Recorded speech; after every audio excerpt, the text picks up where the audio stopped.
Power on. Bluetooth mode. Paired.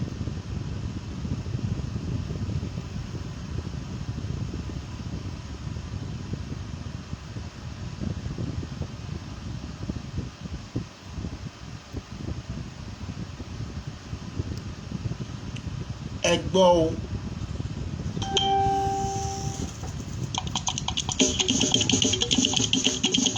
Arise and shine.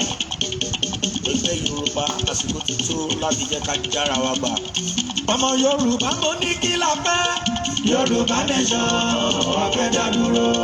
Yorùbá nation ẹ̀jẹ̀ á máa lọ. Aboyún inú mo ní kí ló fẹ́. Yorùbá nation wà fẹ́ dá dúró. Yorùbá nation ẹ̀jẹ̀ á máa lọ. Ọmọ ìrìnsẹ̀ mo ní kí lẹ fẹ́. Yorùbá nation wà fẹ́ dá dúró. Yorùbá nation ẹ̀jẹ̀ á máa lọ. Gbogbo lọ́balọ́ba mo ní kí lẹ fẹ́. Yorùbá nation wà fẹ́ dá dúró.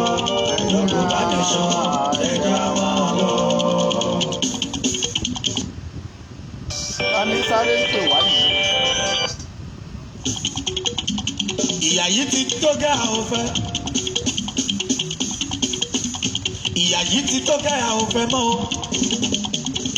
Ilẹ̀ Yorùbá fẹ́ dá dúró. Ilẹ̀ Yorùbá fẹ́ máa lọ. A fẹ́ gbara wa sílẹ̀. Ilẹ̀ Yorùbá pátápátá. A fẹ́ máa lọ. A fẹ́ jíjà òmìnira. A fẹ́ jíjà ìgbára. Ọmọ Yorùbá pátápátá. Ẹpin Àpàkà Yorùbá mo ní kí lẹ fẹ́. Yorùbá nation wà fẹ́ dá dúró. Yorùbá nation ẹ̀jẹ̀ á máa lọ. Ọmọdé ilé gbogbo ní kí lẹ fẹ́. Yorùbá nation wà fẹ́ dá dúró. Yorùbá nation ẹ̀jẹ̀ á máa lọ. Torí pé ìyà ọ̀tọ̀ sí wa mọ́, òṣì ọ̀tọ̀ sí wa mọ́. Olúwa ti tú wa sílẹ̀ o. Ọlọ́run ti tú wa sílẹ̀ o. Ìyè ti já pátápátá. Gbogbo ọmọ Yorùbá pátápátá. Yorùbá nation la fẹ́. Yorùbá nation la fẹ́ o. Yorùbá nation la fẹ́. Yorùbá nation la fẹ́ o. Sunday Igboho ń pariwo. Ó wí pé Yorùbá nation la fẹ́. Yorùbá nation la fẹ́ o. Torí pé ìyà yìí ti pọ̀jù fún gbogbo wa. Ẹ̀yin ìjọba wa, a ò fòṣèlú mọ́, a ò fọ̀jẹ̀lú mọ́. Yorùbá ti jó. Bá o sùn mọ́ o. Gbogbo lọ́balọ́ba ilẹ̀ Yorùbá pátápátá o. Gbogbo wọn náà ti fọwọ́ sí wípé káàpín. Gbogbo wọn náà ti fọwọ́ sí o. Bàbá dá dúró. Gbogbo ilẹ̀ Yorùbá pátápátá. Ní tilé toko, wọ́n ní pé ìyà yìí ti tó gẹ́ o.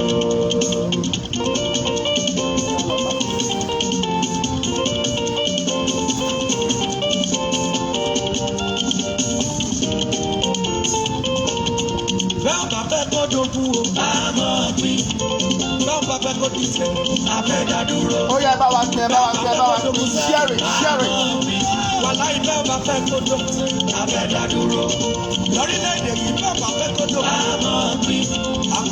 Ẹbí wá sílẹ̀ jẹ́ àlọ́. A fẹ́ dá dúró. A fẹ́ dá dúró. Yorùbá nation, a fẹ́ dá dúró. Ẹbí wá sílẹ̀ jẹ́ àmọ́ lọ. A fẹ́ dá dúró. Bẹ́ẹ̀ bá fẹ́ kó dogun lórílẹ̀-èdè. A máa pín. Ẹgbẹ́ papọ̀ ọmọ Yorùbá. A fẹ́ dá dúró. Wọ́n pariwo.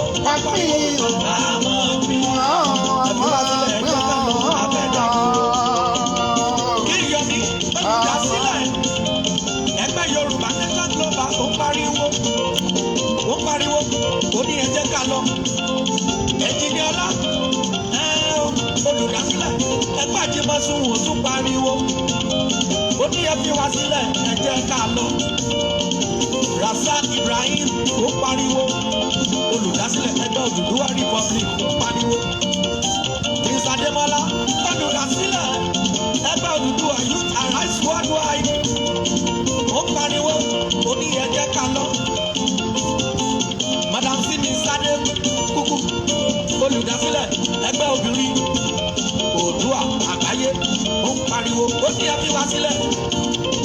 ní ẹ jẹ́ ká lọ.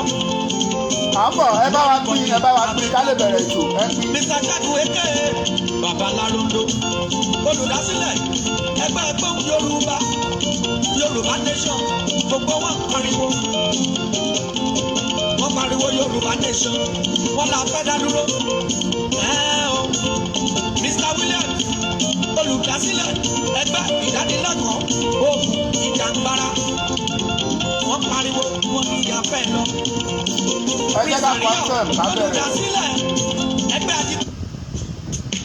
ká bẹ̀rẹ̀ ètò wa tábà ní ká máa gbádùn orin yẹn lọ dídá sí.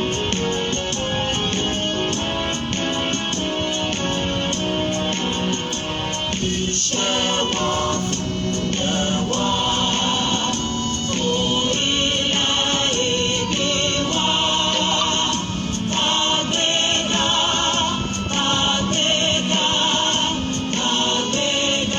fàyè rí ìgbàgbọ́ wọn ní pé láti bẹ̀rù làwọn mọ́ ká ṣiṣẹ́.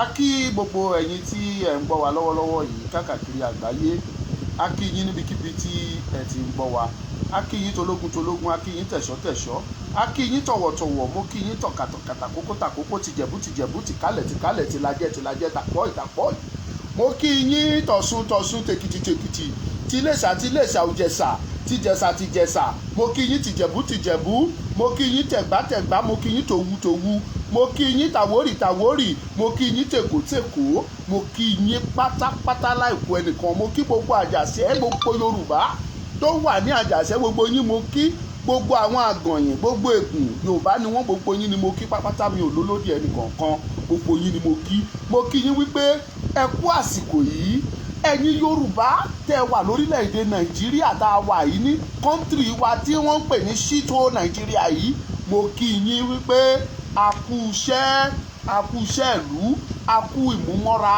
a kú faradà ẹni egun lé kó máa rọ́jú bí ti rárá ayé bẹ́ẹ̀ náà ní rárá ọ̀run ìṣẹ́jú díẹ̀ ló kù Ayéfẹ́lẹ́ ti kọ́ lórin ó ní ìgbà díẹ̀ náà ló kù àsìkò díẹ̀ náà ló kù tí wọ́fà parí ẹ̀fà kẹ́rù wá dòmìnira tí ebi ọ̀jàgà fọ́mẹ́kẹ́ yóò sì wá dayó àníkásá ti ní sùúrù sẹ́ẹ̀ ìgbà díẹ̀ náà ló kù o ìgbà díẹ̀ ló kù bíntín báyìí ni ká máa bọ́ nínú oko ẹrú tá a wà ká máa bọ́ nínú ìgbèkùn ká máa bọ́ lóko ẹrú ká máa bọ́ nínú ìjìyà ká máa bọ́ nínú ìrora ká máa bọ́ nínú ẹ̀gbin ká máa bọ́ nínú ìwọ̀sí tí àwọn ará bíi tí wọ́n fi ń lọ̀ wá tí wọ́n fi ń kùn wá ní gbogbo ìgbà. mo kí gbogbo yín ẹ bá wa share please share this message. àti rí kankan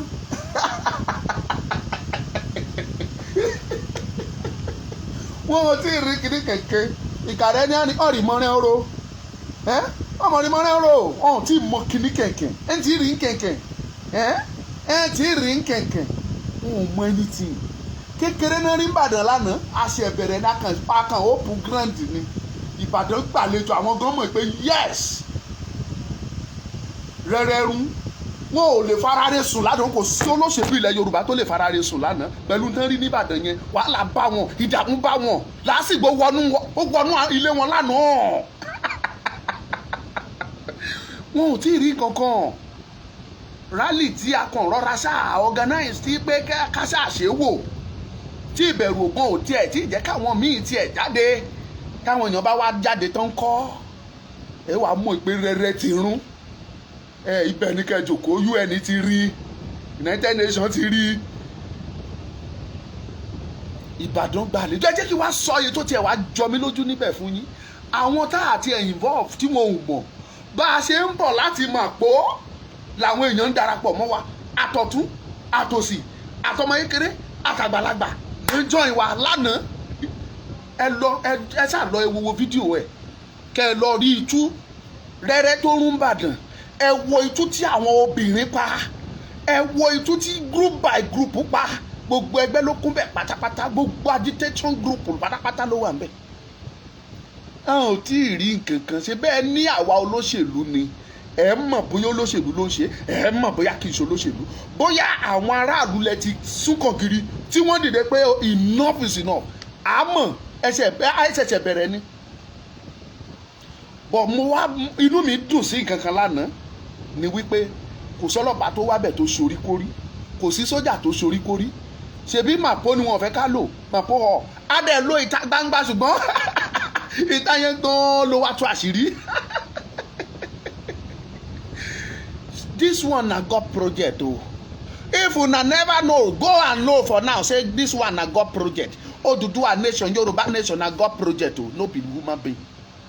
Oduduwa nation Yoruba nation is different from your fake Nigeria made by British. This one is different. Happy Sunday to you. My name na Omaluka. I don come today. No takotako, no nyama. Na talk I can't talk. Na talk I dey talk dey chop. Look, ẹ jẹ́ ká sòtítọ́ fúnra wa. Lánàá rẹ́rẹ́ rún Ìbàdàn. Ìbàdàn gba àlejò lánàá. More than 30 kilometers làwọn èèyàn fẹsẹ̀ rìn wọn ò tiẹ̀ feel bóyá wọ́n rìn kò tiẹ̀ sẹ́ni tó kó mọ̀ bóyá that is why nígbà tó ń jọ rìn papọ̀ tí èrò lọ ò tiẹ̀ ní mọ̀ bóyá ò rìn wọ́n rìn lánàá more than 30 kilometers àwọn èèyàn fẹsẹ̀ rìn tí ò dẹ̀ sí kéńké Ìbàdàn gba gangan àlejò àwa wà ń bẹ̀ ni àti débẹ̀ látàárọ̀ àwọn obìnrin yẹn pa itú méje tó dẹ̀ ń pa mo gbóṣùbà fún yẹn obìnrin ẹ̀ṣẹ̀ ń jí ni àwọn obìnrin tó sì jòkó sílé tán sì ń dúró de báàgì ráìsì tán ń dúró dagolo ráìsì àti 5,000 tán fẹ́ fún yín shame on you ẹ lọ wo àwọn obìnrin bíi ti yín lánàá nìbàdàn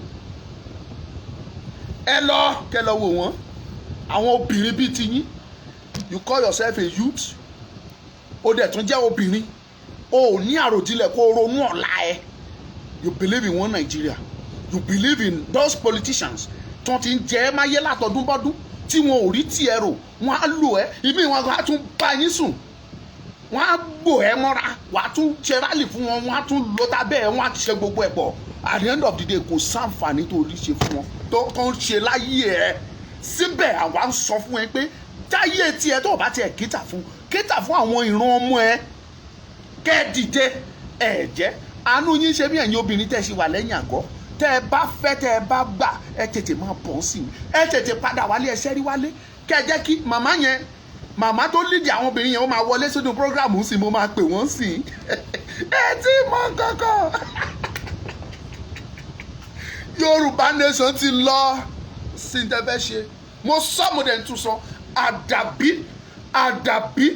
àdàbí tó bá jẹ́ pé ṣe là ń bínú olóṣèlú kan tàbá ń bínú pátì kan tàbí ṣe là ń bínú ẹnìkan torí pé ó lówó kan tàbí ó ṣe kinní kan tó bá ti jẹ́ pé a fi sentiment èmi gẹ́gẹ́ bí ẹ mò ń sọ títí ara mi tí mo bá ti fi sentiment sí tí mo bá fi pé mò ń bínú ẹnìkan sí tí mo bá fi wípé òṣèlú yìí nínú ẹ̀ ń bí mi tàbí pé ẹgbẹ́ òṣèlú eléyìí ní ti tèmi tàbí àwọn ènìyàn báyìí ni wọn ò ṣe tèmi tí ó bá jẹ́ pé mo fi sí máa bógun Odùduwà yìí lọ ni ṣùgbọ́n tí mi ò bá ti fi sí tó jẹ́ pé mo rò láròjinlẹ̀ ni wípé kò sí tó burú ká dá dúró pẹ̀lú àwọn tí Ọlọ́run dẹ̀ fi hàn mí lójú ìran lójú àlá tí mo dẹ̀ dúró pé dandan agbọ́dọ̀ dá dúró mi ò ní bógun lọ Ọmọlúkà Oòduà Republic yẹn aṣojú ẹ̀mí mi máa ná owó ẹ̀ máa gbé ibẹ̀ máa gba passport ẹ̀ máa fi travel out máa fi rìnrìn àjò tó dáa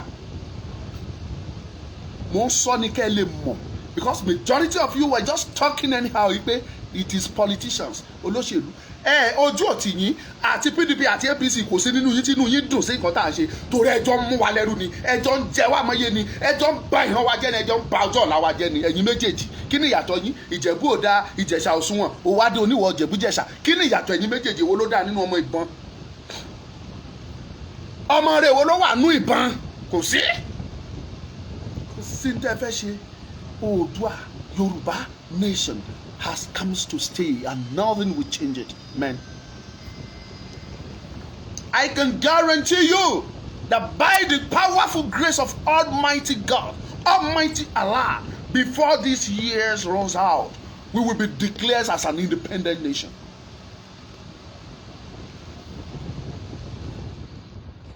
We will be declared as an independent nation.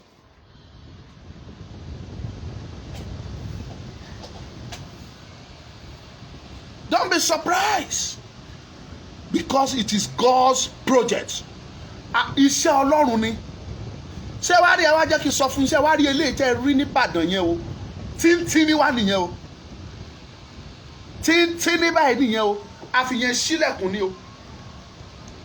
Ní ẹ̀yìn Ìbàdàn, newspaper kan ti ẹ̀ gbé láàárọ̀ yìí, ó ní 100 group converge in Ìbàdàn to demand for Oduduwa Republic. About 150 groups will converge in Akure and demand for Oduduwa Republic. Who are we demanding from? We are just telling the United Nations, the European Union, the Commonwealth of Nations, the African Union, the ECOWAS, and some other international organizations àwọn làkàn náà alert. Fulani did not colonize us. Why must we take permission from Fulani before we leave? They were not the one that colonized us. It is the British that colonized us, and they gave us independence in 1960. We were given an independence in the year 1960. So therefore, we are not answerable to the Fulanis. We will leave. We will go, and nothing will stop us. Ìyà tó ń jẹ wá, ìyà tó ń jẹ ọmọ Yorùbá, ó ti tó gẹ́ẹ́. Enough of this suffering from Yorùbá. Mo ń dúró lórí ọ̀rọ̀ mi wípé kò sí ìdí kankan tó fi yẹ kí ọmọ ẹlẹ́ran jẹun. Kò sí any reason tó fi yẹ kí ọmọ aláṣọ lo àkísà. Ṣùgbọ́n nílẹ̀ Yorùbá, àárí àkísà, àáríwọ̀ ìhòhò láwà. Àti ẹ̀rí egungun sójú débi tá a ti fẹ́ gbé dání, débi tá a ti ń jẹ́ àfojúrí ní ilẹ̀ Yorùbá.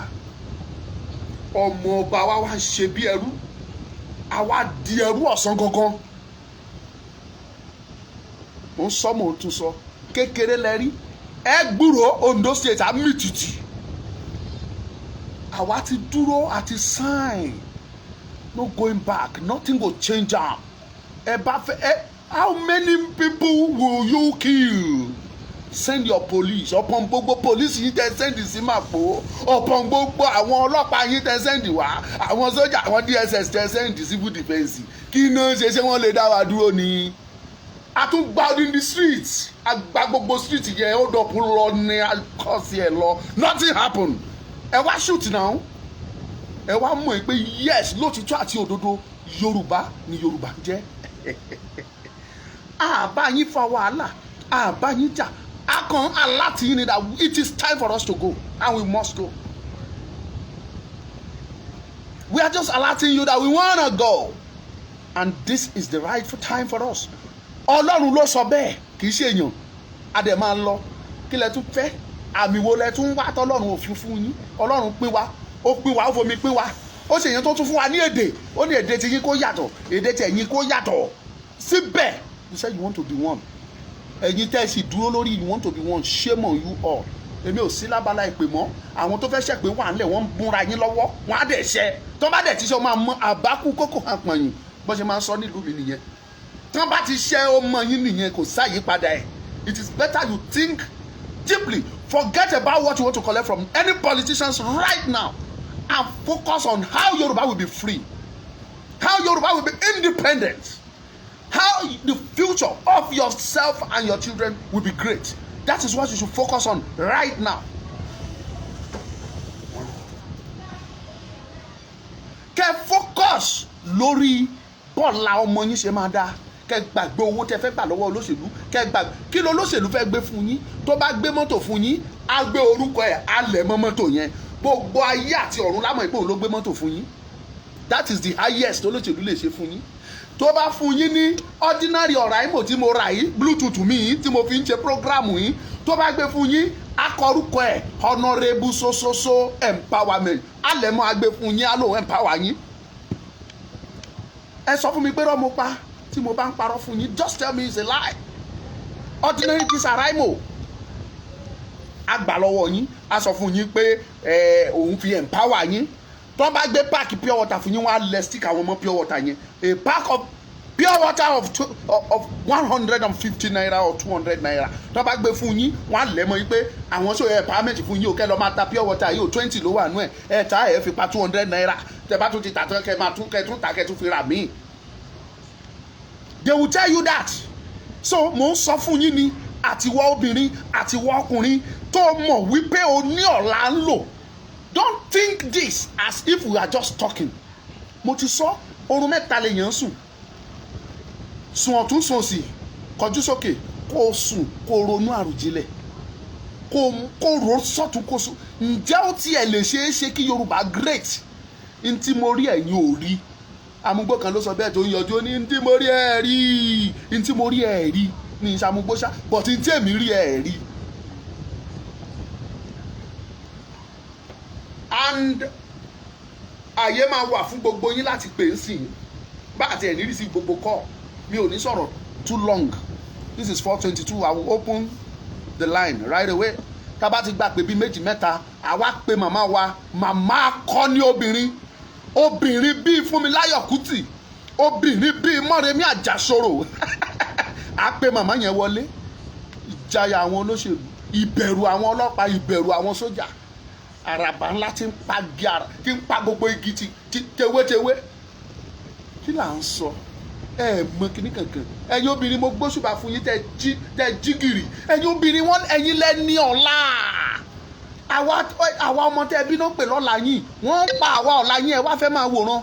Thank you wípé ẹ ti jí dìde, ẹ fẹ́ kọ́ pa ọ̀la yín mọ́ yín lára tán. Ẹ̀yin tẹ́ dìde kudos fún yín, mo gbóṣùbà. Ẹ̀yin tẹ́ dúró ti olóṣèlú tẹ́ ti ń retí tólóṣèlú fẹ́ fún yín. Ẹ̀yin lẹ mọ̀ tí yín nù yọba yín. Ondo State rally will comes up on the 24th of this month, 24th of April. Wọ́n á ríran wò. News ti dọ́dọ̀ Mr. Governor. Pépà gan ti ń gbà, àwọn kan ti gbé lẹ́ni pé group defies Akeredolu and organize a rally. Àwa ti defy here. He's just a governor of Ondo State. It is true he's the leader, political leader, governmental leader. It is true. But right tó ní Ondo State ni mo ní. He's a citizen of Ondo State and I am also a citizen of Ondo State. I own this state as well as he himself, because he owns it. What he has more than me is the political power tó wà lọ́wọ́ ẹ̀. Ìbò tá a di fún tó fi di governor tó wà nínú city tó wà yẹn, and that seat is temporary. Ó máa fi bẹ̀ẹ́lẹ̀ in any moment. Highest kó lọ́dún mẹ́rin mi. Tó bá ti lò tán á fi bẹ̀ẹ́lẹ̀ á lọ ìmọ̀ àti àtúnpọ̀ sí level kan. Àfi tó bá sọ pé òun lówó jù mí ló lè sọ. O ò lè sọ fún mi pé o ní right jù mí ní ilẹ̀ Yorùbá yìí. O ò ní jù mí lájọ níní. But Yorùbá Ọlọ́run kẹwàá ọkọ wa wà dẹ̀ gbẹ́kọ̀ọ́. I so much love to respect people at the top. Àwọn tó wà ní position, àwọn tó di ipò mú, mo fẹ́ràn kí n fún wọn ní ọ̀wọ̀ torí wípé ẹni tí ọ̀wọ̀ bá tọ́ sí ó yẹ ká fún lọ́wọ́. That is why I will continue to respect Akeredolu. I will continue to respect Fayemi. I will continue to respect Oyetola, Makinde, Dapo Abiodun, and Sanwo-Olu of Lagos, as well as governor of Kwara State and of Kogi State, because they are part of us. Màá máa fún wọn ní ọ̀wọ̀ torí pé kí ni gbogbo wọn pátápátá ni wọ́n jù mí lọ ní gbogbo ọ̀nà, academically, in age, everything, personality, gbogbo ẹ̀ náà fi jù mí lọ. They deserve my respect and I will respect them, but I cannot honour them or respect them more than the Yoruba itself. Torí tán bá pa gbogbo ọjọ́ orí gbogbo Yorùbá pọ̀ ó ju ti yín lọ. Tán bá gbé YouTube tèmi méjì dìde, méjì péré, bíi tèmi kí dẹ́ aṣọ Ọláyọmí àtèmi tó bá pa ọjọ́ orí èmi àti Ọláyọmí Kóìkí tó bá pa ti tèmi àti tọ́láyọmí papọ̀ aju yín lọ kò sí nínú yín tó máa tó wa ẹ lè tó wa so therefore mi lè respect yín ju nǹkan tí Yorùbá bá ń fẹ́. I respect and honour the Yorubas more than you, and if it is you mo believe pé that is what you will do also. Tí mo expect kí gbogbo yín ṣe kẹ́ ẹ gbé ti Yorùbá first, kẹ́ ẹ gbé ti Yorùbá kó ga ju ti yín lọ tàbí ti ẹnikẹ́ni. So anybody tó bá fẹ́ push yín, anybody tó bá fẹ́ sọ pé this is what will happen to you if you don't support us, we will seize your allocation, we will do this, we will do that. I don't know, mi mọ reason tí mi ò ṣe sí nípò gọ́vnà ẹnìkan ní tí bá débẹ̀ oníkan tán ṣe náà ní náà ṣe ní tó wà nú èèyàn lọ tí ń pààyàn mọ́. Fáyọ̀ṣe ṣe dáadáa lẹ́kìtì ńgbà tó wà ń bẹ̀ bó ti ẹ̀yẹ pé òun náà ṣe yánmayànmá, nobody is perfect but ó prove ẹ̀ lẹ́kìtì pé yes alágídí lòun ọmọ akíndé lòun, yes he prove it. I will do the same thing. Ma declare Ondo nation tí Yorùbá tó kù bá kọ̀ tí wọ́n làwọn ò declare, I will declare Republic of Ondo. Ma declare nothing will happen. Tí n bá declare tán ẹ kó sójà yín wá kán wá attack mi kán declare state of emergency ní state mi kí n tó ṣe máa ti láwọn jagunjagun tèmi tá a bá sọ̀rọ̀ ní gbogbo state we will face them. àjọ parawa débi kan ni kí là ń sọ when we call you a governor you are more or less a president. ìyàtọ̀ kékeré ló wà nínú ẹ̀yìn àti president. You are as powerful as president himself. ìyàtọ̀ tó wà nínú yín ò pọ̀. yàtọ̀ tó wà nínú yóò ju gbogbo owó tán pa nílẹ̀ Yorùbá tán kó fún president tó ń rí lò tó ń kún sójà fún gbogbo wọn dára tó wù tó fi ń bribe àwọn tó lè bribe. That is just the difference. àwa dẹ̀ ń sọ fún yín ẹ̀yin gọ̀ ẹ fẹ́ nu ọ̀ra ẹ fẹ́ gbọ́ mi sọ pé àwọn gómìnà wa gbọ́ ẹ má ṣe mí gbọ́ o àwọn tí mò ń bá sọ̀rọ̀ mọ́ra wọn o. So therefore we the Yorubas we were peaceful people. Ọlọ́run kẹ́ Yorùbá a nípamọ́ra agbàyòmọ́ra a ní sùúrù ìwà pẹ̀lẹ́ gbogbo ẹ̀ lọ́rùn fi jogún fún Yorùbá. ìdí nìyẹn tó ṣe pé Yorùbá ní ọmọlúwàbí orúkọ wa nìyẹn ọmọlúwàbí ọmọ káàárọ̀ òjíire. mo fẹ́ correct àwọn tó máa sọ pé káàárọ̀ òjíire èmi jíire ń tèmi o ẹ má máa sọ ìsọkúsọ go and note it right now yí pé kì í ṣe káàárọ̀ òjíire mi ò mọ tiẹ̀ èmi jíire káàárọ̀ òjíire ni orúkọ tó ń pe Yorùbá káàárọ̀ òjíire. tọ́mọ bá jí láàárọ̀ tó bá dọ̀bálẹ̀ kí ìyá ẹ̀ tó kí bàbá ẹ̀ wọ́n ní o ṣeun ọkọ mi Àdìgún òjíire bí káàárọ̀ òjíire ojúire ló mọ ẹ ní tí wọ́n ń sọ nìyẹn kì í ṣe káàárọ̀ òjíire. nígbà tí a bá ní kéèyàn káàárọ̀ pé kò jíire pé burúkú nìyẹn ẹ má máa sọ ní tí ò dáa ò ẹ lọ béèrè tán káàárọ̀ òjíire náà sọ káàárọ̀ òjíire ọmọlúàbí Yorùbá náà ń pè bẹ́ẹ̀. We were so peaceful people. We respect everybody. Even the government themselves will respect them because Ọlọ́run fi ọpọlọ kẹwàá nílẹ̀ Yorùbá á ní ọpọlọ àmọ́ntótọ́. Rally tá a fẹ́ ṣe l'Ondo State is 101% peaceful rally. We can guarantee everybody that there will be no crisis. Kò ní sí wàhálà, kò ní sí dààmú, kò ní sí jà, kò ní sí jàgídíjàgan. We will organize it very very clean and clear. Kò sí tọ́ọ̀gì tàbí anybody tó bá wà níwá á identify yẹ. That is to tell you wípé Yorùbá ti ṣe tán àti múra tán ẹ lọ wo ti Ìbàdàn. Kò sí single ìjà pé kán tiẹ̀ gbá etí èèyàn wò pé ìwọ ayé bam kan fún yàn nígbà tí kò sí bí èrò ṣe pọ̀ tó. Mo gba ẹnu mi tí n bá sọ pé more than 10,000 èèyàn ló wà ń bẹ̀ lánàá tí wọ́n ṣe rally yẹn. More than 10,000 buses, coastal buses all across Yoruba land. Títí tó fi dé àwọn èèyàn wa tó wà ní Delta ní Ìṣẹ̀kírì pátápátá àwọn Warri South Warri East gbogbo wọn pátápátá àti Sapele gbogbo náà wá bẹ̀ lánàá tán wá ṣe rally yẹn. They are coming to Ondo State as well. Ìwọ tó bá wà l'Ondo State tó ń wo fídíò tó bá wù ẹ́ wá tó bá wù ẹ́ má wá. We are less concerned wàá rí wo nu TV.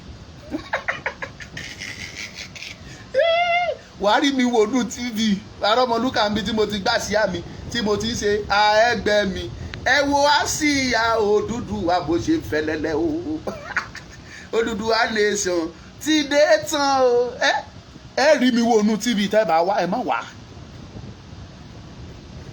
And for those of you that believe in Yoruba as a nation. Oh my God. We are a nation before Nigeria. Orílẹ̀-èdè nílẹ̀ Yorùbá kí Nigeria tó bẹ̀rẹ̀ sí ní jẹ́ Nigeria now. We have our own government. We have system of government in Yoruba land before the British introduced their indirect rule to us or colonization. Ó máa ń bà ọkàn mi jẹ́. That rally will be powerful and mighty, massive. I am inviting you. Kò sí nǹkan ẹni tí ò bá lè là ẹ́ kò lè sọ ẹ́ di tálákà kò lè bá yí ẹ jẹ́. Ẹni tí ò ní nǹkan tó lè afford láti fún ẹ láti sọ ẹ́ di èèyàn gidi kò sí nǹkan kan tó lè ṣe fún ẹ ju wípé kó bá tiẹ̀ jẹ́ lọ. Mind you, gbogbo ẹ̀yin tẹ́ pera yín lólóṣèlú ẹ kò tẹ́ ẹ bá mi ò invite yín pé kẹ́ wá ṣe rally wa but èmi ń sọ fún yín mi ò sọ yín tó ẹ dípò mọ́ ẹ̀yin tẹ́ ẹ dípò mú tẹ́ ẹ dẹ̀ ń pariwo tẹ́ ẹ ṣe ń pariwo 2023 pariwo òṣèlú tẹ́ ẹ pariwo wọn Nàìjíríà tẹ́ ẹ pariwo pé kinní kan join that rally. You may be PDP, you may be APC, you may be UACC, you may be CCC, you may be this or that. I don't care. All I am asking you to do is join us. Tẹ́ bá dẹ̀ wá bẹ̀ tẹ́ fẹ́ wá dábẹ̀rú o ò ní délé o àwọn alálẹ̀ ló ò ní délé o ọba tí ń jẹ́ Jehovah ló ò ní délé o so it is better you don't come there to dábẹ̀rú tó o bá ló fẹ́ wá dábẹ̀rú tó o pretend wá bẹ̀ tó fẹ́ dàrú o ò ní délé ni o ìsáyédà kó má délé tàbí kó délé kú ìkànnù méjèèjì ni. Táwọn alálẹ̀ bá fẹ́ ṣàánú ẹ táwọn alálẹ̀ fẹ́ ṣàánú ẹ wọ́n á jẹ́ kó o délé kú ṣùgbọ́n tó bá fẹ́ ṣàánú ẹ ibẹ̀ náà ti máa fi ẹ̀ṣẹ̀ sí tí wàá ti pọ̀ ẹ̀jẹ̀ tí wàá ti kú dànù tán.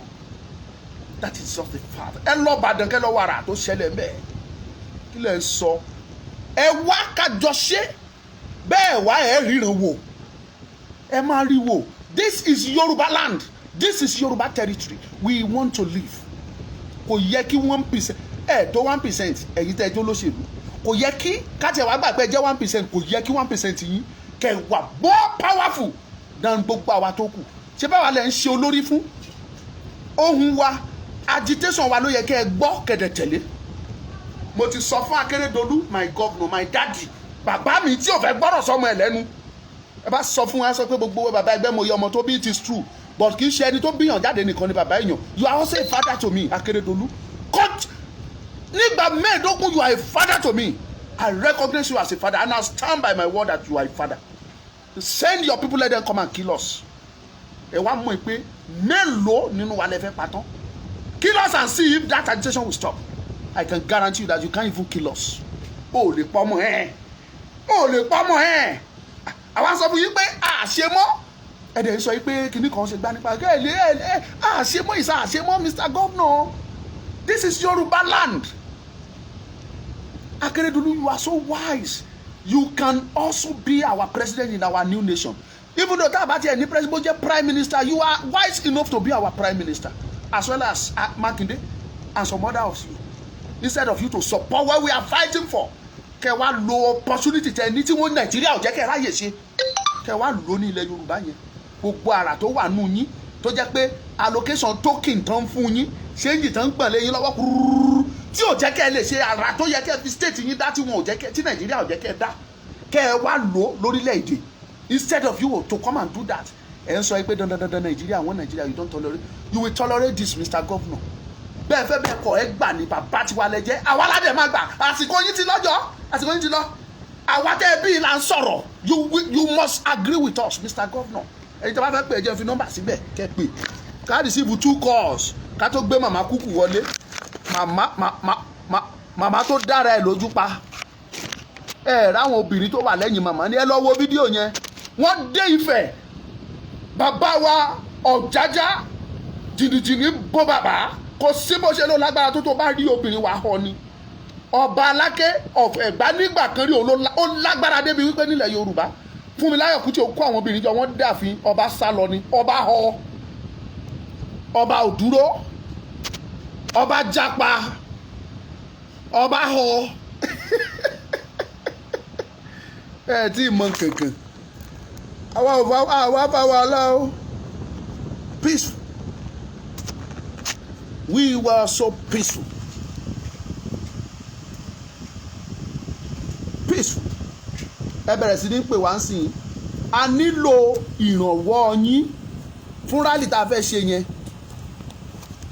People were coming from various places across Yoruba land, from Kogi state, from Kwara state, from every aspect náà ti ń bọ̀ àti sọ. ẹ bá agbára tó bá ẹ lọ dúró sọ́nà kẹ ní kọ́ máa wọlé sóńdó state ẹ tẹ ni ẹ tẹ́lẹ̀ ẹ bá bọ̀ nbẹ ẹ mọ kíní kankan ẹ bẹ̀rẹ̀ sí ní péjàre mo ti tan data sílẹ̀ mo ti tan gbogbo rẹ̀ ó ti wà ní títan jẹ́ ká gbà pé méjì tàbí mẹ́ta ká tó ara wọn tiẹ̀ ti wà lọ́nà àbòlíye bàbá mi ẹ gbóhùn sókè à ń gbọ́ yín o. Hello, ẹ sọ̀rọ̀ sókè. Ẹ káàsán. Ẹ ṣeun. Peter ló sọ̀rọ̀ láti Texas. Láti Texas, ẹ ṣe gan, God bless. Ẹ ṣe gan. Ẹ kú iṣẹ́ àná.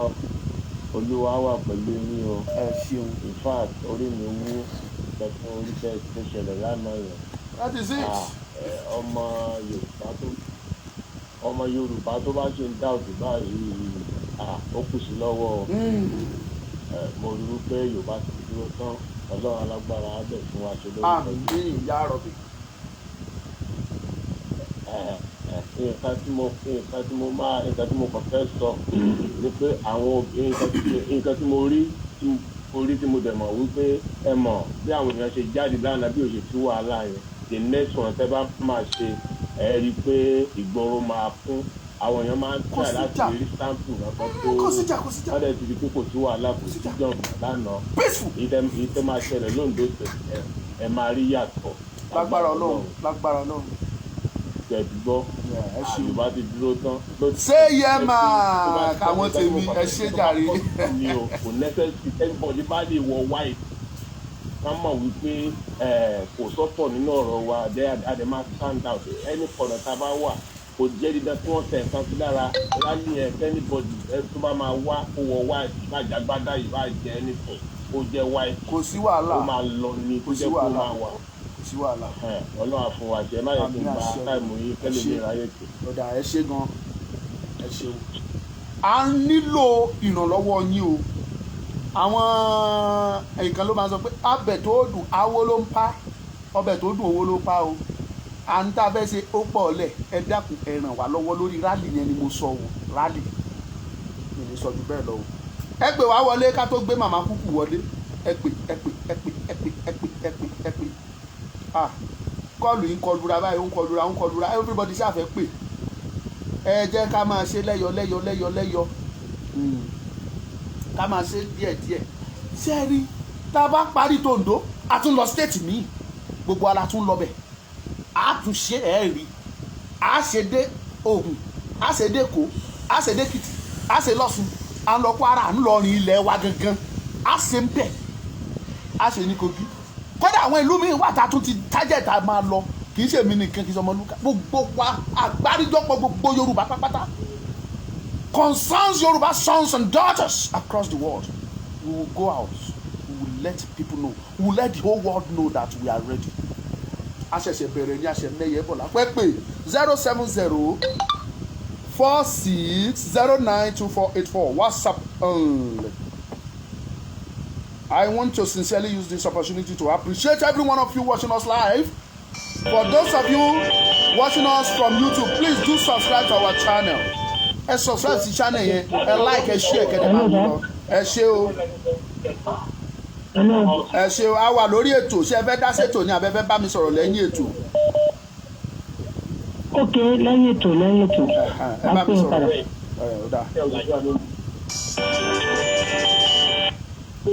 À ń gbádùn yín agbóhùn sókè. Hello. Ẹ ṣé o, à ń gbọ́ yín o. Hello. Hello, à ń gbọ́ yín. Ẹ kú ètò. Ẹ ṣé gan. Ẹ kú ètò olúwadùn o. Ẹ ṣeun. Gbogbo bọ́jọ́ ṣe lálẹ́ àná yẹn inú wa dùn. Kẹ́rí tẹ́ bá fẹ́ wo nǹkan tó ń ṣẹlẹ̀ ní Ondo State. Ìgbà tá a bẹ̀rẹ̀ ṣọ́ọ̀bù Yorùbá nation bí Oòduà yìí ẹ rí i pé Akérédolú jẹ́ àwọn gómìnà tó come out tó support Yorùbá àbẹ́yìn hello. à ń gbọ́ yín lágbọ́yé. ẹni pé gbà yẹ Akérédolú gan ló kọ́ bánu open grace ní forest wa ó tún pẹ́ ó tún sọ pé ó ní ká máa síngì Yorùbá anthem ṣé wàá rí ìjọba tó wà Nàìjíríà ìjọba burúkú ni wọ́n máa ń terrorize ìyá ni ẹni pé Akérédolú change òun ṣé ẹ gbọ́dọ̀ mọ̀ sọ sí ó change òun in the sense that ó ní kéèsì tribunal ẹ̀dẹ̀ àwọn kò sóòótọ́ nílùú yìí ó lè dàrá ká ní another governor ló ṣe kí ni ẹ̀wọ̀n nǹkan tó ṣẹlẹ̀ ní Imo náà wọ́n gbé nọ́mbà 4 wọ́n ṣe kí ni. wọ́n gbé fún nọ́mbà 1. wọ́n gbé sí nọ́mbà 1 adé yìí wọ́n gbé fún nọ́mbà 1 so tribunal kéèsì tó ẹni bí akéde ní ó bẹ̀ sí change ohun ẹ̀ àwọn náà máa bẹ̀ sí tírẹ́sì ẹ̀ bó ṣe wà yẹ ìgbésẹ̀ wọn kọ́ ní kéèsì wọ́n lè dá kéèsì ẹrú ṣàkẹ́kọ̀ọ́ sọ́ọ̀sì wọ́n lè ṣe kí ni. That is just the reason. To my own, no.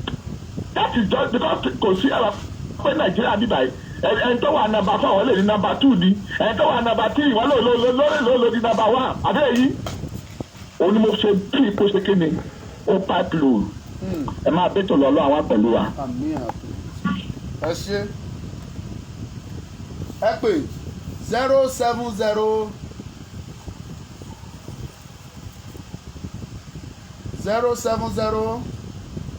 46 092484.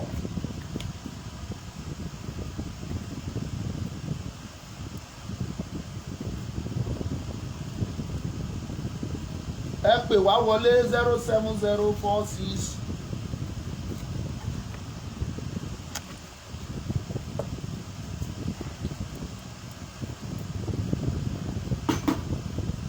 ẹ jẹ́ kí a gbé màmá wa kúkú ẹ jẹ́ ká gbé wọn wọlé ẹ jẹ́ ká gbé màmá wa kúkú wọlé láì fi àkókò ṣòfò.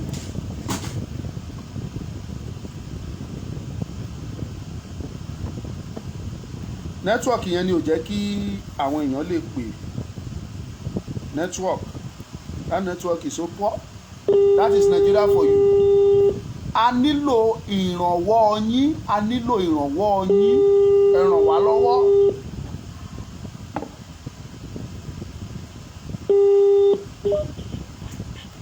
Màmá wa akọni obìnrin bí ọkùnrin obìnrin bí ọkùnrin iron woman iron lady. Ẹ ṣeun màmá mi. gbogbo ẹ ló bá dára mu Ọmọlúkà ẹ ṣeun màmá mi ẹ ṣeun.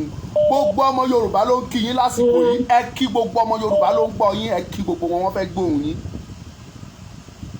gbogbo ọmọ Yorùbá ní tilé tó kó èmi yèyé Simisade Kúkú Ọ̀nàyẹmí adarí àwa obìnrin Oòduà àgbáyé mo dúpẹ́ lọ́wọ́ gbogbo yín nílé lóko pàápàá jùlọ àbúrò mi Lady Best ọmọ ọba bàbá erinlẹ̀ Àmọ̀tẹ́kùn bàbá wa Heritage bàbá wa bàbá Victor Ọ̀ṣọ́fọ̀yà lágẹ̀t orúkọ wọn bàbá wa Fẹ́mi Ọládùjọyè ní Cambodia èrò ti pọ̀ jù mo dúpẹ́ lọ́wọ́ gbogbo yín ní tilé tó kó gbogbo ìrìn tá a rìn kò bá má ṣe é ṣe tí ò bá jẹ́ ọlá Ọlọ́run ọlá ẹ̀yin bàbá wa èrò pọ̀ àwọn Ọmọlúkà mo máa kọ orúkọ wọn sílẹ̀ ní gbogbo òwe mo dúpẹ́ lọ́wọ́ àwọn obìnrin Oòduà náà torí àwa náà á dá owó gbogbo obìnrin Oòduà pátápátá ní tilé toko mo dúpẹ́ lọ́wọ́ wa pátápátá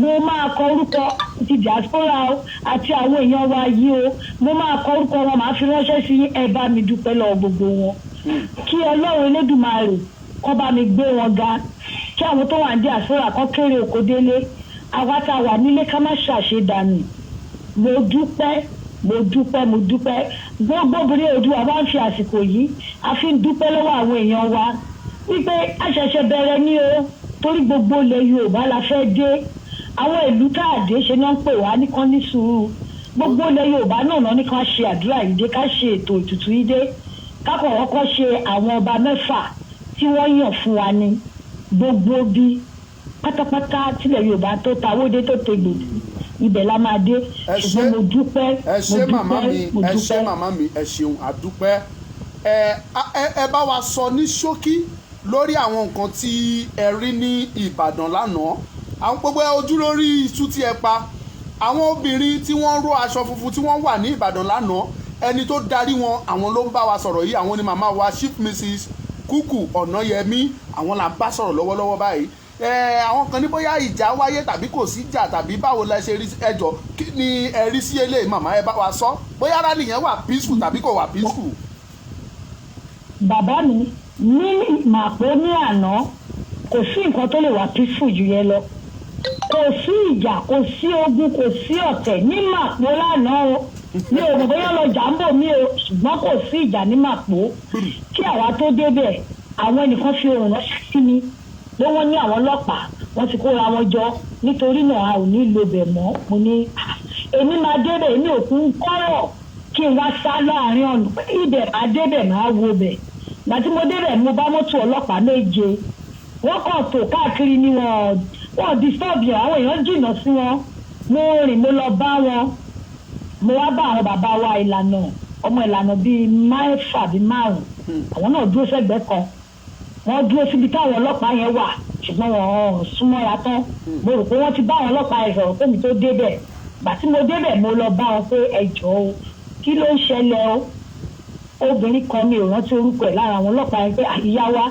ààbò yín náà látorí ẹ̀ wá pé àṣọ fáwọn ni pé kálá àgbà permission àwọn máa wà láàrin wa ni pé ṣùgbọ́n àgbà permission náà àwọn wá ṣọ́ wa ni àwọn ò fẹ́ káwọn jàǹdùkú kó wọ̀ wá láàrin kódà wọ́n clear ọ̀nà fún wa débi pé wọ́n sọ pé ẹlò apá bíi ibi tó wà wájú mọ̀kó gangan títì kan wà níbẹ̀ tó lọ gbarasa pé ẹ lo ibẹ̀ wọ́n ní ká lo ibẹ̀ yẹn pé ibẹ̀ yẹn da àgọ́ àwọn náà rí pé ibẹ̀ da gbogbo nǹkan tá a dá lára wọn sọ àwọn rẹ́rìn ni o gbogbo àwọn security operatives tó wà níbẹ̀ ní màpó omi ò sọ bòmí o nǹkan tí ń bá rí ni màá sọ ní màpó lẹ́yìn tí àwọn èèyàn lọ tán èmi ìlú wákàtí kan mẹ́ torí àwọn ọmọ ẹgbẹ́ wa tó ń bọ̀ láti Kogi àti Kwara tí wọ́n tí ì dé mo ìlú wákàtí kan níbẹ̀ tó dé àwọn ọlọ́pàá yẹn wọ́n ń bá wa ṣeré ní àti sójà àtàwọn mímọ́ gbogbo security outfit tó wà mẹ́ kò síjà rárá níbi táwa wà mi ò mọ àtàbò mi ìṣẹ̀mọ̀ pé màpó ni mò ń sọ yìí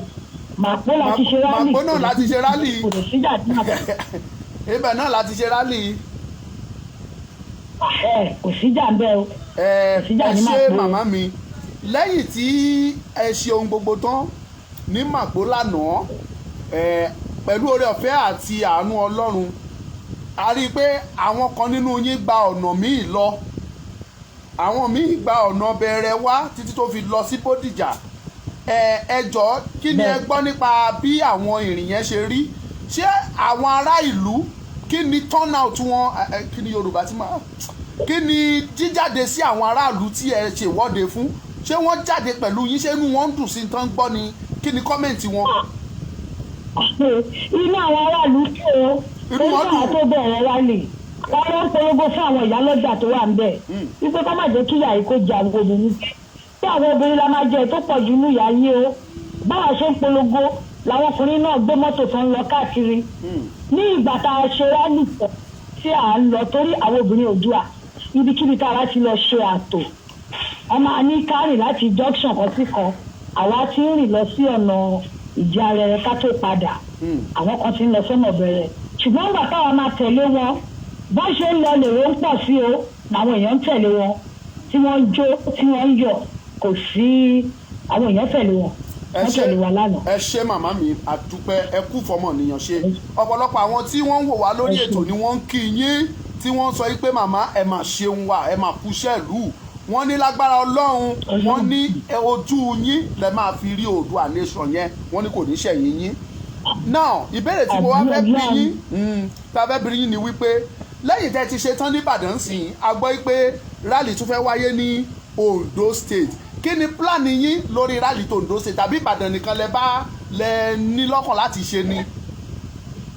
ẹ máa gbọ́ bàbá mi ṣé mọ̀ pé a ti ṣe gbogbo state mẹ́fẹ̀ẹ̀fà ọ̀dọ̀ ní láti bẹ̀rẹ̀ bẹ́ẹ̀ni láti ọ̀dọ̀ ní lọ sọ́dọ̀ Aláàfin Ọ̀yọ́ ọjọ́ kejì a lọ sọ́dọ̀ Ewì Adó-Èkìtì a lọ sọ́dọ̀ ọba wa náà ní Àkúrẹ́ iṣẹ́ ọ̀sánmọ̀wé alọ́kọ̀ọ́dù àwa síjẹ̀bú-Òde ìyẹn ní first plan wa first stage nìyẹn ìpele kìíní nínú nǹkan tí wọ́n gbélé wa lọ́wọ́ nìyẹn ìpele kejì ni pé gbogbo ìlú tó délẹ̀ Yorùbá náà ní ká lọ ṣe àtò yìí sí kí dùgbẹ̀dùgbẹ̀ ogun burúkú tó ń bọ̀ kó má rọ̀ sílẹ̀ Oòduà kí wàhálà má wọ ilẹ̀ Oòduà ibi tí wọ́n ní kí a lọ gbogbo ilẹ̀ Yorùbá la máa dé èyí tó ń bọ̀ yìí náà àjọ ń lọ ni ìlú wo ló wà nílẹ̀ Oòduà tí kì í ṣe ìlú wa tá kì í ṣe ọmọ ìyá tá kì í ṣe ọmọ bàbá gbogbo ibi lájọ máa dé gbogbo ilẹ̀ Oòduà la máa dé pátápátá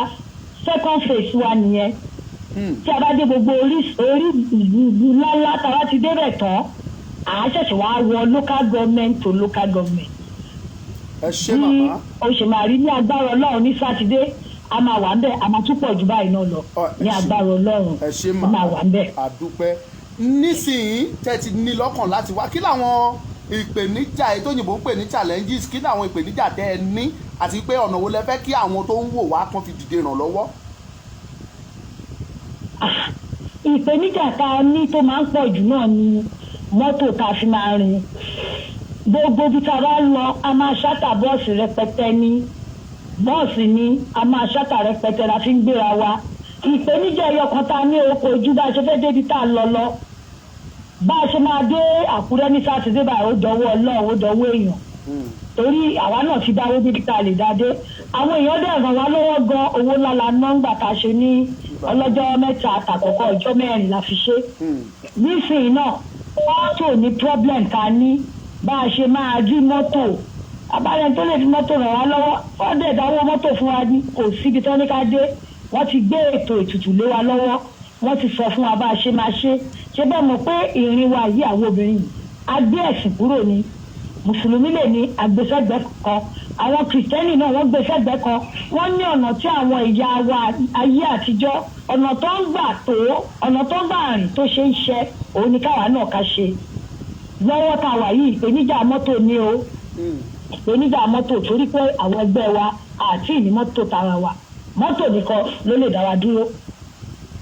ẹ ṣe tí bí a ṣe ń ṣe àlàyé ìbáyìí gbogbo àwọn ọmọ Yorùbá ló ń gbọ́ pé ẹ nílò ọkọ̀ tẹ́ máa fi kiri iṣẹ́ yìí tó a bá dẹ̀ fẹ́ ṣe àṣeyọrí a lè kóyán àwọn obìnrin kéré gbogbo èyí tí ẹ̀ ń wò wá tẹ́ ẹ̀ ń gbọ́ wá lọ́wọ́lọ́wọ́ a lè kóyán wọn kéré ṣùgbọ́n mọ́mì nítorí tí eléyìí tá a fẹ́ ṣe ní sátidé yìí ní Ondo State bó tiẹ̀ tí ì jẹ́ pé ká ṣàtà mọ́tò tá a máa lò ní ṣé táwọn èèyàn bá fẹ́ dìde ìrànlọ́wọ́ fún yín kọ́ kí lẹ rí eléyìí sí bóyá kan tẹ̀ sọ pé òkè àsanwó mọ́tò àsanwó bọ́ọ̀sì kan àsanwó tó máa fi ṣàtà mọ́tò láti ibi báyìí báyìí tàbí láti ibi báyìí báyìí wá kí ni ẹ rí eléyìí sí mà. ẹ tún ìbéèrè yíyan béèrè torí fáwọn yẹn ohun yẹn já láàrin méjì ẹ bá mi tún béèrè kí n gbọ́ dáadáa. ẹ ṣeun tí àwọn èèyàn eléyìí tá a fẹ́ ṣe ìbáyìí ó ti súnmọ́ ọjọ́ sátidé ni tí àwọn èèyàn bá wá sọ pé òkè mọ́tò tó tẹ́ máa gbé wá o màá sanwó bọ́ọ̀sì méjì o bóyá láti Abẹ́òkúta màá sanwó bọ́ọ̀sì kan láti Ìbàdàn màá sanwó bọ́ọ̀sì kan láti bí báyìí báyìí ṣé ẹ máa faramọ́ yẹn ni for now àbí dandan kan gbé mọ́tò wá. inú wa máa dùn mí ebi state mẹ́jọ la ní inú wa máa dùn dáadáa ní ká máa sáré ṣe state mẹ́jọ la ní inú wa dùn o bàbá rẹ̀ ní pé kọ́ máa sanwó mọ́tò fún wa tí wà ní pé ó di dandan iṣẹ́ tá a gbà ní ká ṣe kó lè bó ṣe yẹ kó rí káwa náà dẹ̀ ṣe bó ṣe yẹ ká bá. tọ́ nìyẹn a ti bọ́ síta ni a ti ń ṣe lọ sí wàhálà a máa gbà bẹ́ẹ̀ ni wàá dùn àṣẹ o. ẹ ṣeun ọ̀rọ̀ lẹ́gbọ́n lẹ́nu màmá wa Chief Mrs. Kuku Ọ̀nàyẹmí akọni obìnrin mo fìgbà kan sọ̀rọ̀ mo ní ṣé kò sí obìnrin bíi Fúnmiláyọ̀ Kútì mọ́ni nílẹ̀ Yorùbá ni ṣé kò sí obìnrin bí Mọ́remí Àjàsorò mọ́ nílẹ̀ Yorùbá ni níbo ni gbogbo wọn wà ẹfún ṣe tó ń kọ́ ṣé kò sí obìnrin bíi tiwọn mọ́ ni ẹfúróyè Tinubu ṣé kò sí obìnrin bíi tiwọn mọ́ ni tí wọ́n jí akíkanjú láì fi àkókò ṣòfò màmá wa Kúkú Ọ̀nàyẹmí wọ́n fojú hàn pé àwọn rèé akọni ni àwọn pé ọ̀pọ̀lọpọ̀ àwọn obìnrin akọni ló dẹ̀ wà wọ́n dẹ̀ pé gbogbo àwọn akọni yẹn jọ ẹ̀yin tẹ́ ń wò mí lọ́wọ́lọ́wọ́ kílẹ̀ yín sákọni ni yín àbákọya ẹ ṣèkan nínú méjèèjì kí wàá ní àmọ̀ràn yín màmá mi fún gbogbo àwọn obìnrin bíi tiyín tó sì forí pamọ́ sínú ilé tí wọn ò ro ọ̀la àwọn ọmọ wọn tí wọn bá ti ẹ̀rù tara wọn, kí ni àmọ̀ràn yín fún wọn lọ́wọ́lọ́wọ́ báyìí? A fẹ́ gbọ́. àmọ̀ràn mi ni wípé gbogbo àwa màmá àwa tá a ṣì wà nínú ilé tí a ò tí ì jáde torí ìdí kan àbí méjì, ìdí tèmi rò wípé ó kọ́kọ́ fà á tán fi jáde òun ní ìbẹ̀rù. Wọ́n máa mú wa, wọ́n máa gbé wa, wọ́n máa nígbà táwa fún ara wa tá ò gbé bọ̀ dání tá ò gbọ́bẹ̀ dání tó jẹ́ ètùtù wa là ń ṣe, ta ló fẹ́ mú wa? Kí gbogbo wa ká jáde, ká mú ìbẹ̀rù ká mú kúrò lọ́kàn, kí á jáde. Ìdí àkọ́kọ́ tó máa ń ṣe àwọn obìnrin wa tán fi ní jáde nìyẹn. Ìdí ẹlẹ́ẹ̀kejì ni wípé báwo ni kò ṣe gbọ́ àwọn ò lè ṣíra lẹ̀ ẹbọ náà ṣe ń bẹ kinní kan ni wọ́n, kò sí nǹkan tó jọ bẹ́ẹ̀. Àdúrà ní ọ̀nà ti ìbílẹ̀ Yorùbá òun ni a ṣe. Àdúrà òun ni a ṣe. Ẹlẹ́ẹ̀kẹta tó máa ń fà á ní inúnibí ni àwọn èèyàn, àwọn obìnrin síra wa. Wọ́n máa rò pé báwo ló ṣe jẹ́ lágbájá kan, báwo ló ṣe jẹ́ tẹ̀mẹ̀dù kan, níwọ̀n ìgbà tá a ti gbàgbé wípé gbogbo wa pátápátá ni olórí lọ́dọ̀ Ọlọ́run lólórí wa. Tí ẹ̀jẹ̀ rí olórí tá à ń sọ yìí, olórí ò kì í yan ọ̀rẹ́ Ọlọ́run ló yàn. Tí gbogbo abájẹ́ tí wàá mọ̀ pé olórí ni òjíṣẹ́ ẹgbẹ́ pàápàá, ó ní ìránṣẹ́ fún ẹgbẹ́. Ká mú inú ni bí ká mú kúrò, ìwà ìlara ká mú kúrò, tẹ̀mbẹ̀lẹ̀kun àbí ọ̀tẹ̀ ká mú kúrò. Tí mẹ́tẹ̀ẹ̀ta yẹn bá ti kúrò ńbẹ̀, gbogbo nǹkan tá a fẹ́ ṣe la máa rí ṣe. Ìmọ̀ràn mi nìyẹn o, ká má bẹ̀rù, ká má ṣojo, ká má ṣe níni ká má hùwà ọ̀tẹ̀ àbí tẹ̀mbẹ̀lẹ̀kun. Kí gbogbo akátúyàyà, ìyà táwa jẹ àwọn ọmọ wa ò gbọdọ̀ jẹ o. Ìyà táwọn ìyá wa bàbá wa tó ti jẹjẹjẹ tó mú yá wa lọ́wọ́, ká tiẹ̀ dúpẹ́ pé àwọn kan tiẹ̀ ṣì ń rí nǹkan kéékèèké jẹ. Tí a bá bọ́ síta, tí ẹ bá rí ìyà tó ń jẹ àwọn èèyàn wa, téèyàn bá jẹ orí ahun á ké. Ṣé káwọn máa wò ká fọwọ́ lẹ́rọ́ káwọn ọmọ wa tí wàá máa jẹ̀yà yìí ni? Òun ni mò ń sọ fáwọn obìnrin ẹgbẹ́ wa, ikú kan ló máa pààyàn, ikú kíkú ò ní pa wá. Ká mú ojo ká mú kúrò ńbẹ̀. Ẹni tí Ọlọ́run bá ti ní ikú omi ló máa kú, mọ́tò kúkú ní pa. Ẹni tí Ọlọ́run bá ní ó máa fọwọ́ lọ rí kú ni kò sí nǹkan tó máa pa o. Ká mú ìbẹ̀rù àtòjò tó wà lọ́kàn wa yìí, ká gbé kúrò, ká ṣe tọkàntọkàn torí àwọn ọmọ wa, torí ọjọ́ ọ̀la wa, torí bí mo ṣe ń sọ fún àwọn èèyàn wa, àwọn obìnrin là ń jẹ́ tó jẹ́ tó pọ̀ ní ìyá yìí. Ẹni tó bá pa ọkùnrin, obìnrin ló bí. Ọkùnrin tó pa obìnrin nìyàwó ẹ̀, obìnrin ni màmá ẹ̀. Kí wá la wá ń dúró, kí la wá ń wò fún? Mo rọ gbogbo obìnrin ní tilé tó kó, pàápàá wa gbòòtì ẹ̀ ní panumọ́, gbogbo local government, gbogbo ibikíbi àfi tá a bá mọ̀ láàní dé, tá a máa polongo, káàdì wọn máa ṣe ètùtù wọn ní ká ṣe, káwọ obìnrin ká jáde, ká má ṣojo, ká má fòyà, Ọlọ́run wà pẹ̀lú wa, kò jù bẹ́ẹ̀ lọ. Ẹ ṣeun màmá wa, lágbára Ọlọ́run a máa rí yín bá lógo Ọlọ́run. Àwọn èèyàn lè fẹ́ ṣe ìrànlọ́wọ́ fún yín láti rí ọ̀rọ̀ ti bọ́ọ̀sì yẹn. Ẹ pe nọ́mbà yín síta káwọn èèyàn gbọ́ ń sìn yín, káwọn èèyàn lè pè yín sí. Ó dà, nọ́mbà mi náà lè, ṣùgbọ́n Ọmọlúkà ẹ̀yin ò ṣe bá wa ṣe mọ̀ pé ẹ̀yin lẹ ní àwọn èrò. Ẹ bá wa ṣe báwọn lè di bí ṣe ṣe. Ẹ̀yin ní kẹ́ ṣe, àwa lè gba gbogbo orúkọ lọ́wọ́ yín láti dúpẹ́ lọ́wọ́ wọn torí gbogbo àwọn tó ṣe dáadáa fún wa, gbogbo ẹ̀ láti kọ orúkọ wọn lẹ̀. Ẹ bá wa ṣe bí lè di bí àtọmọ bá ṣe ṣe, bí àwọn bàbá eré ilẹ̀ ṣe ṣe. Ẹ̀yin náà ní kẹ́ wà ní ìchájẹ. Tí owó bá wọ àkáǹtì tèmi, èmi ò ní mọ̀ ọ̀rẹ́ tí mo ìyá lọ́jà ní ní. Ó lè jẹ́ lómi fẹ́ san owó yẹn tẹ́lẹ̀ àwọn tó jẹ́ ìrànlọ́wọ́, ṣùgbọ́n tó bá wá láti ọ̀dọ̀ yín, ẹ̀yin mọ gbogbo ẹni náà bó bá ti ń sanwó kọ́ ṣe sọ́dọ̀ yín. Ẹ̀yin á dẹ̀ fún wa lórúkọ, àádẹ́ dúpẹ́ lọ́wọ́ wọn, àtún fún wọn ní appreciation letter. Ní àwọn ìta nǹkan lọ́wọ́lọ́wọ́ nísìnyí àti nǹkan wọn, gbogbo ẹni tó fún wa ní nǹkan, a máa fi appreciation letter a máa fi ránṣẹ́ sí wọn. Ẹ̀yin ní tẹ́ ẹ bá wa ṣe kó má bàa sí màdàrú. Orúkọ tí mi ò mọ̀ tó bá wọnú àkáǹtì ẹ mọ̀ pé ẹ̀yin ṣáà ní kẹ́ bá wa ṣe. Bẹ́ẹ̀ bá ṣe ṣe ló ti dáa. Ẹ̀yin Ọmọlúkà ní kẹ́ bá wa ṣe. Ó dáa màmá mi, ẹ gbúrò wa tí àwọn èèyàn tó wò wá lọ́wọ́lọ́wọ́ tó bá ti dìde láti ṣe ìrànlọ́wọ́ fún ìrìn àjò yẹn, á jẹ́ kí ẹ gbọ́ bó ṣe fẹ́ rí. Ọlọ́run á kọ́ wa mọ̀ ẹ ṣeun màmá mi adéròkú tàbá tún nídìí yín láti bá sọ̀rọ̀ a bá pè yín ẹ̀ tún jẹ́ wa. lágbára Ọlọ́run ikú ò ní pẹ́ nìkankan nù wa. àmì àṣẹ ẹ ṣeun mà. bó ṣe rí òun lẹ ṣe gbọ́ yẹn gbogbo ẹ̀yin tí ẹ̀ ń wò wá nílé tí ẹ bá mọ iṣẹ́ tí àwọn màmá yìí ti ṣe tí wọ́n bá sọ ẹ̀ báwọn ń ṣe àdúrà ṣe ètùtù ṣe gbogbo ẹ̀ iṣẹ́ tí wọ́n gbé dání àdúrà tí wọ́n ń gbà gbogbo wa pátápátá ló kàn wọ́n fẹ́ wá sóńdó ṣe wọ́n fẹ́ wá gbàdúrà ẹ̀yin ọmọ Oǹdó ṣe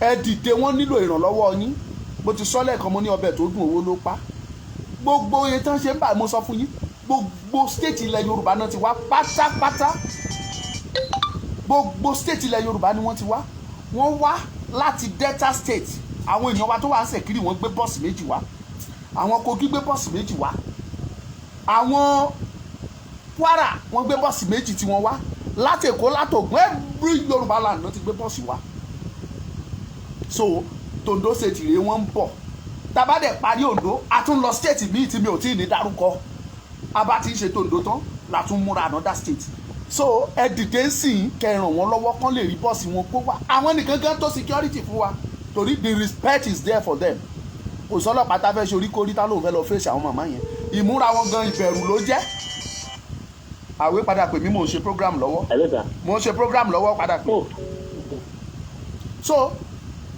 ìbẹ̀rù ni wọ́n tán bá dúró bí elé àwọn ọlọ́pàá máa ń fún wọn ní respect tiwọn because they were people of honour women of honour substance so bó ṣe jẹ́ nìyẹn ẹ̀yin tẹ́ bá fẹ́ ràn wọ́n lọ́wọ́ ẹ kàn sí nọ́mbà mi 07046092484 mo ti pin ẹ̀ sí program yìí ẹ sọ fún mi pé fún àwọn obìnrin àwọn akíkanjú obìnrin Oòduà tí wọ́n fẹ́ wá nǹkan báyìí lẹ fẹ́ fi ràn wọ́n lọ́wọ́ ẹ jẹ́ ká mọ̀ á send account ẹ máa fi sí tí gbogbo ẹ bá ti ṣe gẹ́gẹ́ bí wọ́n ṣe sọ wọ́n trust wa ni Ọlọ́run dẹ̀ ń jẹ́ kórúkọ tiwa náà ò bàjẹ́ á tún ṣe kíni á hand over ilé wọn lọ́wọ́ kékeré lẹ rí nìbàdàn mi ní fi gbogbo ẹnu sọ̀rọ̀ rẹ́rẹ́ máa rún ní Ondo State ṣùgbọ́n kì í ṣe fún tìjà ẹ bẹ́ẹ̀ gbọ́ tí màmá sọ very peaceful nígbà táwa àwa kan pa ọ̀nà street kan lọ àwa kan gba ibi míì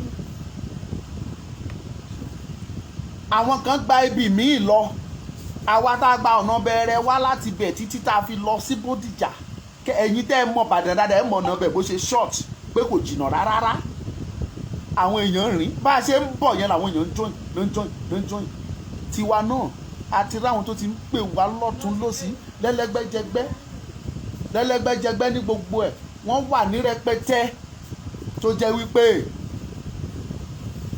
wọ́n dẹ̀ sọ pé àwọn fẹ́ join wa you are welcome ní táwọn wá náà nìyẹn máa bọ̀ kájọ ṣe kó lè dáa ní tá a bá jọ rò ní jẹ́ àjọrò ní tá a bá jọ ṣe gígùn ní gùn bó ṣe jẹ́ nìyẹn ó dẹ̀ máa dá alágbára Ọlọ́run ní rí ju báyìí lọ Ọmọlúkà lórúkọ tèmi jẹ́ mo ti sọ ẹ̀yin tó bá fẹ́ ràn wá lọ́wọ́ fún tá a fẹ́ ṣe tibí a fẹ́ ṣe tọ̀hún àgbà àwọn tó fẹ́ funfun fororo àgbà mọ́tò tó máa bá wa kọrin tó máa kó gbogbo ẹ̀ sí ẹ dìde ìrànlọ́wọ́ àní ìlò help yín kò ní bàjẹ́ fún wa àwọn màmá tó dẹ̀ ń bọ̀ káàkiri ẹ rántí láti dìde ìrànlọ́wọ́ fún wọn wọ́n ti sọ ẹ̀yin tẹ́ bá lágbára ẹ gbé mọ́tò wa á gbà inú wa á dùn ẹ bá ti gbé tiwọn ẹ má gbàgbọ́ Ọmọlúkà náà ìrìn náà là ń rìn ṣùgbọ́n àwọn yẹn tí wọ́n yẹn ṣe kókó Ọmọlúkà sì lè hustle àtèmi àtàwọn tíìmù mi àmọ́ bá tó ṣe máa ṣáàtà mọ́tò tá a fi rìnrìn wa à ń rìn ṣùgbọ́n ẹ dìde ìrànlọ́wọ́ síbi tó bá ti yẹ kẹ́ ẹ ṣe sí God will bless you ẹ bá wa pín náà kí ló ń ṣe ẹ ṣí ẹ jẹ́ kó máa lọ ẹ bá wa pín orin tá à ń gbọ́ lọ lẹ́ẹ̀kan yẹn orin yẹn ń dùn mọ́ mi ni orin yẹn ń dùn mọ́ mi ó ń dùn mọ́ mi ẹ̀yin tá a bá sì fẹ́ pè ẹ sì free láti pè kẹ́ gbọ́ orin ìṣẹ́jú kan sí ká wá máa ṣe kí ni ò ká máa lọ ẹ bá wa máa ṣe ó lè mọ̀ bọ̀.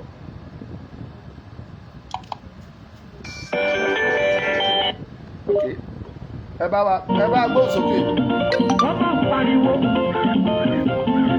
wọ́n ní àwọn Ọmọlúkà. mọ̀ ń bọ̀ ẹ ní sọ̀rọ̀ fún mi. olùdásílẹ̀ ẹ̀rọ Ọmọlúkà ẹgbẹ́. à ń gbọ́ yí o ẹ gbó sókè. ẹ ṣeun gan gidi o arọ́wọ́ yín o ẹ kú ètò inú mi dùn sí lọ́pọ̀lọpọ̀. ẹ ṣeun adúpẹ́. inú mi dùn sí lọ́pọ̀lọpọ̀. ẹ ṣe. ẹ jọ a máa kàn sí kó tó di ìgbà tí rally ń bọ̀ ní Ondo State. ọ̀sẹ̀ ṣé mọ̀ ìtàdé mo ti dàgbà. ọ̀sẹ̀ iná ni ìtàdé mo ti dàgbà ọmọ òkè àgbèrè dáàdi ni mí ọmọ àkókò ni mí paraku Àkúrẹ́ gangan ni ẹni mo jẹ̀ dúpẹ́ ó di pé mo wà ní òkè òkun. ẹ jọ àwọn tó bá ti fẹ́ wá sí ibi tá a ti fẹ́ ṣe rally lákùrẹ́ jẹ́ kí tiwa wà gan kí tiwa kó náà mi láǹkà o. ó gbọ́dọ̀ lànà. abẹ́ kí tiwa gan kó dùdù ti bàjọ́ lọ. bẹ́ẹ̀ni. abẹ́ kó dùdù ti bàjọ́ lọ. bẹ́ẹ̀ni. ó bá yẹ pé Monday tó bá yẹ pé Monday ló fẹ́ ṣe rally ẹjọ́ wọ́n àwọn ti máa dé sílẹ̀ ní ìjọ Sunday àníjà ti kú kò tẹ̀ ṣe rí títì la máa dúró sí. àwọn títì àwọn tó ń bẹ láti Ìbàdàn ibi nìkan tó sí òpó kan òpó kejì àwọn tó ń bẹ láti Ọ̀wọ̀ òpó kẹta àwọn tó ń bẹ láti ayékáṣe tó yẹ kó wà ní big àtijọ́ tó bá yẹ kó jọ Monday lábẹ́ ṣe àtijọ́ Sunday alẹ́ Sunday nìkẹ́ ti máa sọ fún mi nǹkan ti máa wọlé ẹjọ́ inú wọn dùn tún ní ètò yìí o àtẹ́sọ̀pọ̀ sí mo ti rí nọ́mbà yìí mo máa kọ́ àbí ẹ̀yìn ètò ṣẹ́gbọ́n. ó dà ẹ ṣeun. Yes, sir. ẹ ti pè wá lẹ́ẹ̀kan bàbá ẹ tún ní nǹkan tẹ́ fẹ́ bá wa sọ à ń gbọ́ yín o. ẹ pẹ̀lẹ́ Ọmọlúkà ẹ kú iṣẹ́ Olúwa. ẹ ṣeun sà. nǹkan tí mo fẹ́ sọ ní ṣókí láì gbà púpọ̀ ni wípé mo máa ń láàárín ẹ̀yin ajítétọ̀ yìí Ọlọ́run á wà pẹ̀lú gbogbo yín lápapọ̀ ojú ni alákàn fi ń ṣọ́rí. èmi rò pé ó yẹ kí ìṣọ̀kan kó wà láàárín nípa ti ọ̀rọ̀ tí ẹ máa sọ síta because kò yẹ kí ẹ sọ pé ó gbé tẹ́lómi sọ pé kò gbé ní ṣókí ọ̀rọ̀ tí máa sọ mi ní dárúkọ ẹnì kankan ìgbọ́n tá a bá sọ pé kò sí ìbò ní 2023 ní ilẹ̀ Yorùbá tẹ́nìkan bá ń sọ tẹ́lẹ̀ agitétọ̀ mi máa ń sọ wípé gbogbo wa ló lẹ́tọ̀ọ́ sí ìbò ká lọ máa dìbò pé a ní lẹ́tọ̀ọ́ láti ṣe yẹn ẹ jẹ́ ká máa bóyá kẹ́ máa ṣe mítẹ̀ láàrin ara yín ìgbà míì ọ̀rọ̀ tó yẹ kó jẹ́ pé àárín ara yín lè máa ti sọ kò yẹ ká máa gbọ́ lórí afẹ́fẹ́ nǹkan táwọn agitétọ̀ mi máa ń sọ nìyẹn. ẹni sà excuse me sà kí ọ̀rọ̀ wa kó má dàbí bàbá mi à ń ṣèdí ara wa. ẹni agitétọ̀ tó bá sọ pé ìbò máa wà ní 2023 pé gbogbo wa la ní ẹ̀tọ́ láti dìbò ní 2023 kì í ṣara wa o wọ́n rán wa ni o ó lè jẹ́ ara wa kó lọ sọ pé wọ́n á dìbò 2023. ẹni tí mo dẹ̀ ń sọ̀rọ̀ ẹni tí gbogbo júmọ̀ tó ń sọ kínní ni. ó lè ní tó ń gbìyànjú láti sọ. ẹ má wọrí mo ti gbọ́ bẹ́ẹ̀ yẹn ẹ ṣeun sà. ló wá fún yín ṣe. àmín yàrá.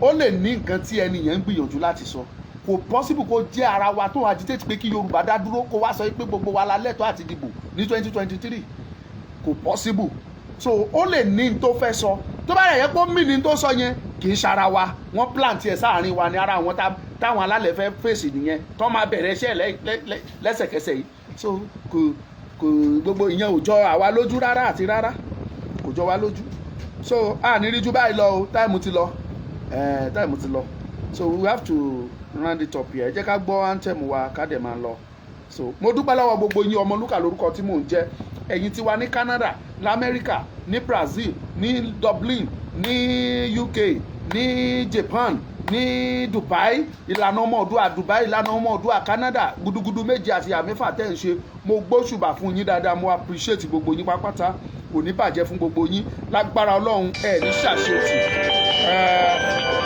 àti ṣetán bàbá ti ṣetán ẹ bá wa ṣe ní ṣókíṣókí ká fún ẹ lórí ọ̀rẹ́ ẹ ṣeun bàbá mi. ẹ kú programu èmi fẹ́ béèrè ọ̀rọ̀ ni mo dẹ̀ máa dárúkọ ẹjọ́ ṣé David Hamilton ṣé inú àwọn agitators ní láti UK. Yes agitators ni. nǹkan tó máa ń sọ òkè rẹ̀. dáàdi ẹ jẹ́ ká sọ̀rọ̀ lẹ́yìn ètò. ẹ jẹ́ ká sọ̀rọ̀ lẹ́yìn ètò. all right okay.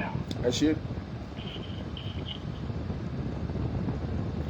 kò ní ju báyìí lọ àgbékọ́ kankan mọ́. Power off. Mo ti ọ̀fọ̀ ẹ̀bẹ̀ yẹn àgbékọ́ mọ́. Àwọn tó bá fẹ́ pè wá bá ti parí ètò ẹ pè wá. Ọmọlúkà lèmi jẹ́. Ẹ̀yin tí ẹ bá fẹ́ dìde ìrànlọ́wọ́ fún rally tá a fẹ́ ṣe l'Ondo State ẹ ti mọ nọ́mbà mi ẹ send àáfi àkáǹtì ránṣẹ́ sí yín ẹ bá wa fi síbẹ̀. Tẹ́ bá wá ní lọ́kàn pé ẹ tún fẹ́ ṣe ìrànlọ́wọ́ fún àwọn obìnrin ẹ wàá pín àwọn obìnrin Oòduà a fún wọn lóye báyìí kan fi ṣètò mọ́tò ẹ̀yin náà fún àwọn preparation tẹ́ ẹ ṣe ń lédè wọ́n ẹ ṣe báyìí ibi tẹ́ bá rán mi ni màá jẹ́ sí bọ́mọlúkà ṣe wà nìyẹn Ọlọ́run má jẹ́ ká bàjẹ́ kò ní bàjẹ́ fún yín ẹ ṣé o God bless you kò ní jù bẹ́ẹ̀ lọ. Power on. Bluetooth mode. Paired.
Àgbè wá o